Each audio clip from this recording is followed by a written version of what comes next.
Hello again, third grade, and welcome to Lesson 5 in Chapter 1 of Social Studies. Today, we're going to talk about how resources impact the community.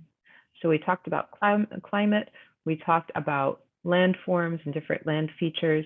Now we're going to talk about resources. All of these things we've talked about tell you how your community and how the regions that you live in are impacted by all of these different factors. So let's go ahead and start in our workbook. Now our lesson says, where does energy come from? So remember, while you're reading, make sure to pay attention to the information in those blue bars out in the margins.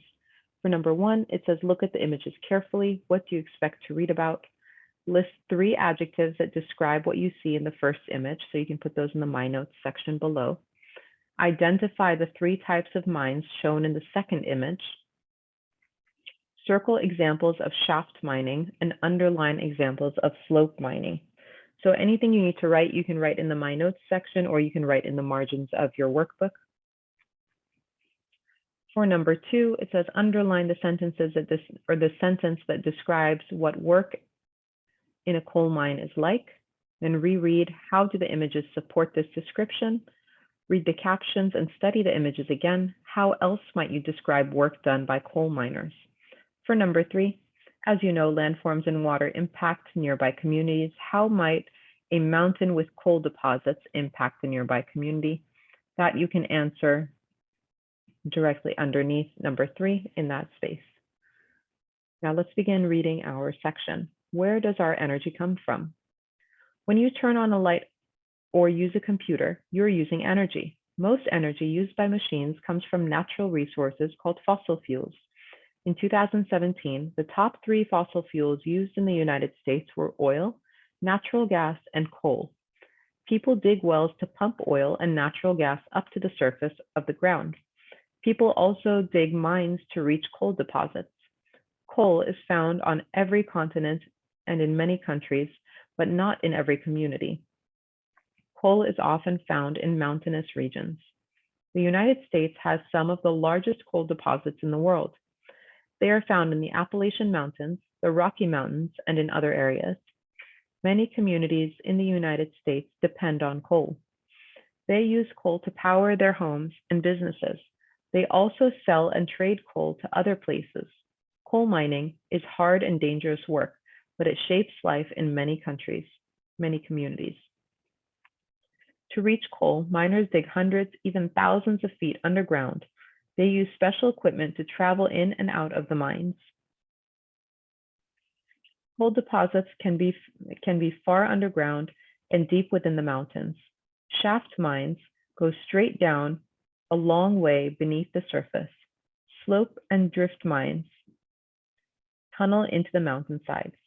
Surface mining for coal, not shown here, involves removing large areas of earth. So remember, list 3 adjectives that describe what you see in that first picture. Identify the 3 types of mining that we talked about. You can see those in the second picture. Underline the sentence that describes what work in a coal mine is like, and then make sure that you describe how work is done by coal miners. After you finish all of the sections on this page, we're going to go ahead and flip our page and go into our Explore section. For this section, it's titled Drawing Conclusions. A conclusion is a judgment about events or conditions. To draw conclusions, use text clues and your own knowledge to make a judgment. This judgment might be about why something happens, how something works, or what something is like. You can also use visual clues in images, charts, graphics, and maps. Read the text and study the images. Highlight or underline important details in the text and images. Recall or remember what you already know about the subject, and then ask yourself, what do the details and my knowledge make me think about this subject? Use what you've learned and what you know to draw conclusions. Based on the text you read, we're going to complete the chart below. So your first text clue says people dig different types of mines to reach coal in different places. What is your conclusion? Why do you think they do that? The second clue, or the second text clue says, coal mines look dark, dirty, deep, and tight. Draw a conclusion as to why you think that is based on what you know and the information that you found on the previous 2 pages. Now for page 43, we're going to read pages 50 to 57 in our textbook, and we're going to use our skills to look for text evidence that helps us draw conclusions about how communities use natural resources. We're going to use the chart down here to organize our notes. We're going to look for text clues about how people in communities use natural resources, and then we're going to draw a conclusion about that. Let's go ahead and flip over to our textbook and open up to page 50. How do resources impact the community? The land as a resource. Natural resources are things people use for their own gain. The land, water, and climate of a place give a community its natural resources. Farming as we know it started 10,000 years ago. People learned how to keep seeds from plants to grow their own crops. Raising plants and animals for food and other uses is known as agriculture. Agriculture changes how people live. Instead of moving around, they began to settle. They built communities in areas that had fresh water, fertile soil, and a climate that was suited for growing crops. As people grew more of their own food, populations also grew. More people meant bigger communities. Eventually, the first cities developed. Much of the world as we know it today would not have developed without agriculture. Today, humans still depend on growing crops and raising animals. Some communities are still centered on farming and ranching. Other communities focus on other kinds of activities. These communities must trade to get the food that they need. Trade means exchanging or buying and selling of goods. Like the first farmers today rely on soil, water, and sunlight. Communities that lack easy access to fresh water might use irrigation methods. Irrigation brings water to fields for farming. So here on this page, we read about how the land itself is being used as a resource to help people. When people started farming, they were able to settle down and build a community rather than trying to follow around herds of animals for food. They were able to start growing their own food or raising their own animals. And they were able to settle down and build homes in a community instead of constantly being on the move. Beneath the surface, minerals are important resources found in dirt, rock, and clay and sand. Some minerals come from deep underground and others are found on Earth's surface.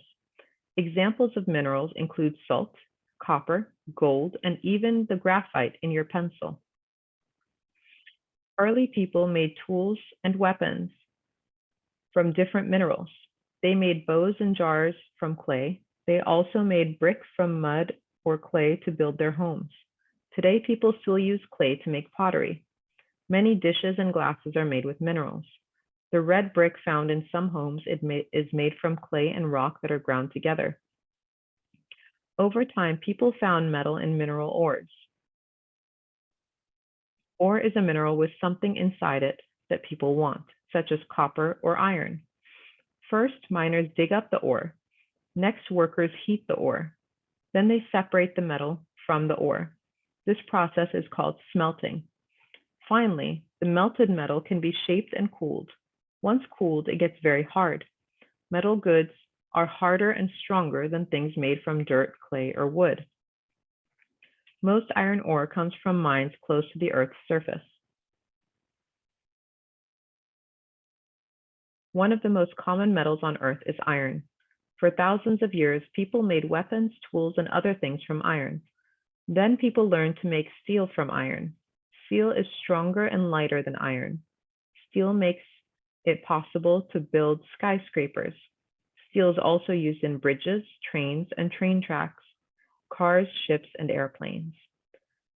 Many communities in the United States started in areas where minerals could be mined and milled.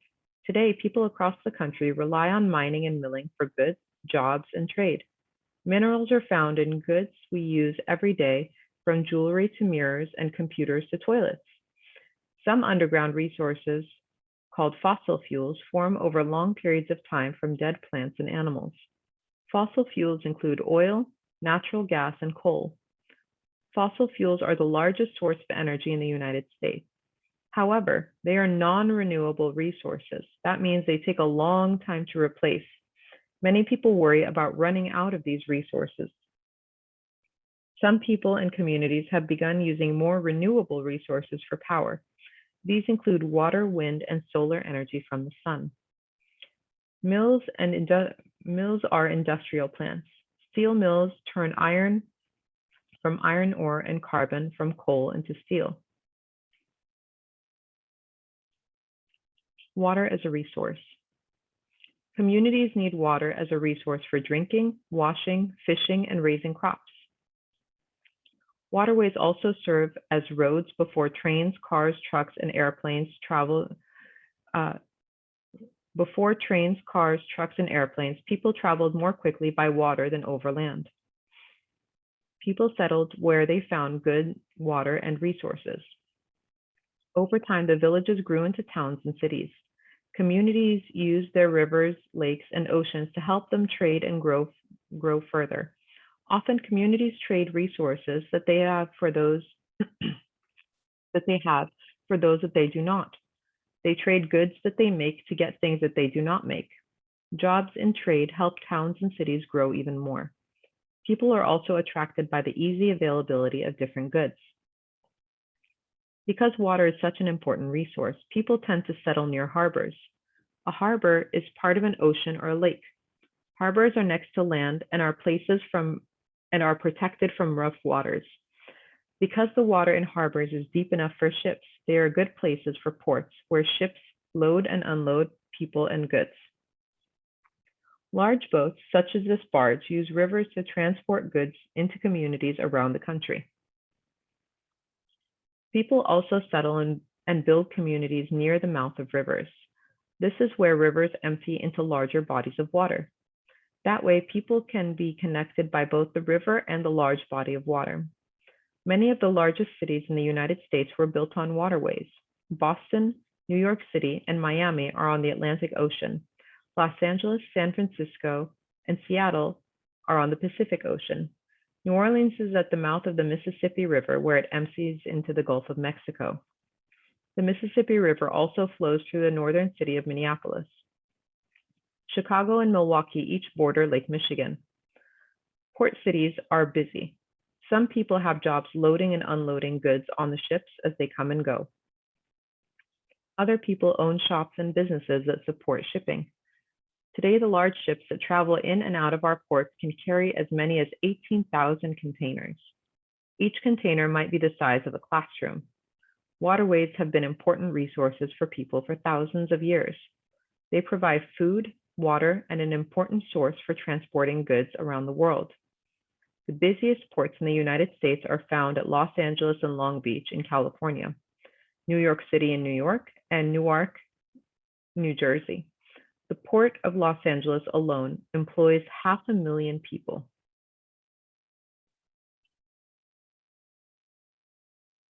Resources and tourism. You know that people use natural resources to make food, tools, and other things. People also enjoy natural resources in other ways. Tourism means visiting places for fun. Think about places you might like to visit. Maybe you want to make sandcastles at a beach or hike in a forest of tall trees. You might want to ski down a mountain. These are examples of tourism.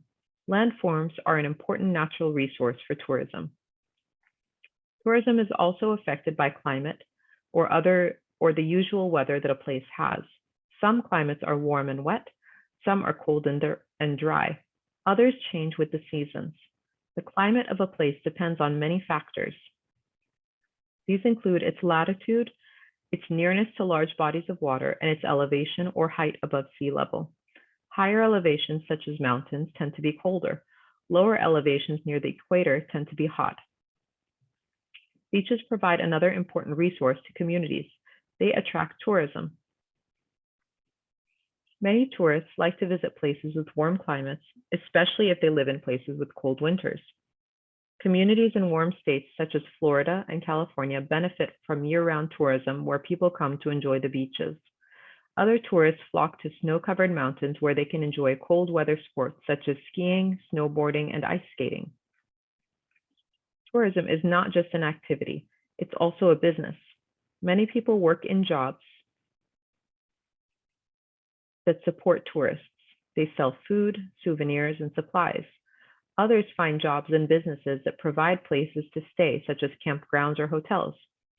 Some communities rely almost entirely on tourism. In the Rocky Mountains, the town of Aspen, Colorado got its start in silver mining. Later, ski resorts made tourism the town's main business. Across the country, millions of people visit national and state parks each year. Among these are Yellowstone National Park in Wyoming, Yosemite National Park in California, and the Everglades National Park in Florida. Communities nearby benefit from the jobs and the money that tourists bring. So that takes us to the end of our reading. Use what you've learned as we read through to fill in the text clues in these different boxes, and then draw conclusions about how communities use their natural resources. So go back and take a look at, over here we have the natural resources, we have the coasts and the coastline, rivers, mountains, and mining. All of these are different things that you can fill in to your graphic organizer.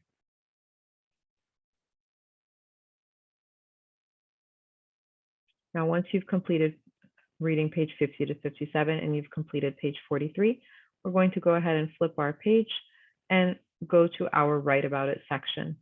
Of the 5 resources that you've considered, what do you think is the most important resource for a community? Provide evidence to support your opinion. You can use the importance of resources to your own community to help support your argument. And then for the Connect to the Essential Questions section on page 45, how does the availability of resources make an impact on how people live or what people choose or where people choose to live? Describe why the availability of resources matters where you live. So this question is asking you, how does having certain resources affect how people live or where people decide they want to live? And then describe why it matters to have certain resources available. Once you've completed that, you'll be done with this lesson. If you have any questions, let me know. Otherwise, I hope you have an amazing day. Take care. Bye-bye.